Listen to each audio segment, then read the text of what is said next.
uma equação e suas raízes. Como podemos achar essas raízes para fazer a soma? Se tu quiser descobrir, então te convido a assistir esse vídeo até o final. Vem comigo! Eu sou o professor Subtil, professor de matemática, e aí eu te trago a questão 63 do vestibular da URGS de 2026. E o que a questão pede? Pede para a soma, pede para somar não, claro que vai acabar somando, mas ele pede a soma das raízes da equação de, deixa eu ler aqui, 2 elevado a x ao quadrado menos 3x menos 10 igual a 1. E aí eu te pergunto, como é que a gente acha as raízes dessa equação? Na verdade, ela tem uma mistura de equação de segundo grau com equação exponencial. Por que eu digo exponencial? Porque, na verdade, o x está no expoente, porque é 2 elevado a essa equação. E para resolver qualquer equação exponencial de uma igualdade, a gente tem que ter ambos os lados a mesma base. Como de um lado a gente tem a base 2 e do outro lado a gente tem a base 1, o que a gente tem que fazer? Na verdade, a gente tem que transformar aquele 1, porque é muito óbvio. Isso já serve de dica para ti. Quando tu vê uma equação exponencial e já tem um valor de 1, 1 é a mesma coisa que qualquer número elevado a zero é 1. Então a gente pode transformar esse 1 em qualquer base. Como do outro lado da equação a base é 2, então é interessante a gente transformar esse 1 em 2 elevado a zero. Porque qualquer valor elevado a zero é 1.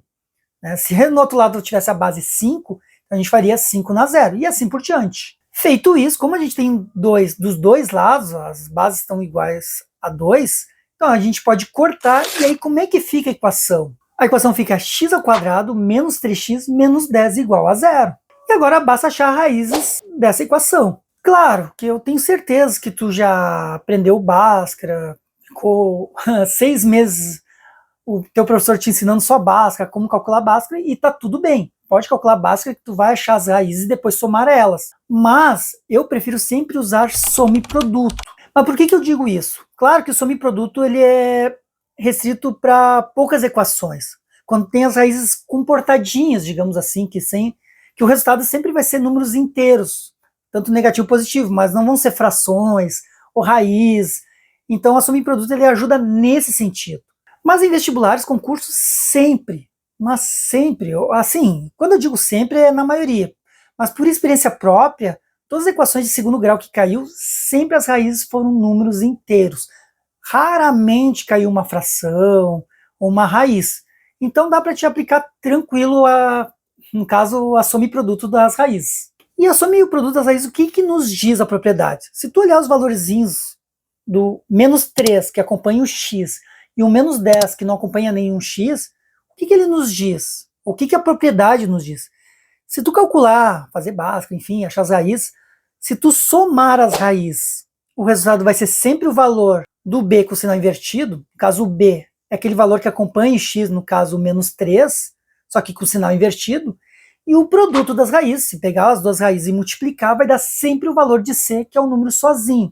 Nesse caso, o menos 10. Mas olha a sacada. Tu não precisa nem calcular as raízes para somar, porque ele está pedindo a soma das raízes. Mas se a propriedade diz que a soma das raízes é o valor inverso, ou o valor do b com sinal inverso, qual é o valor de b, o valor que acompanha o x? O menos 3.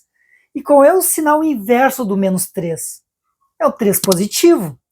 Então logo a soma das raízes vai ser 3. E aí já temos a nossa resposta.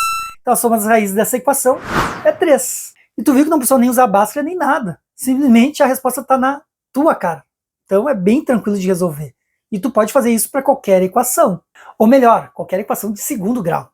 Mas se tu quiser calcular Bhaskara e confirmar o que eu estou te falando, pode fazer. Te convido a parar um tempinho aí e fazer, que tu vai ver que vai dar 3 positivo a soma dessas raízes. E aí com uma descoberta dessa, com uma facilidade dessa, falam que o vestibular da URGS é hiper difícil, mas tu vê que as questões são muito fáceis. Olha essa questão aí. Então eu te convido a curtir esse vídeo, se inscrever no meu canal, para te acompanhar muitos mais vídeos de matemática, para incentivar o meu trabalho também, para poder continuar produzindo material de ótima qualidade. E aí eu te deixo indicado esse outro vídeo aqui para te poder aprender muito mais matemática. Então, te vejo na próxima. Valeu!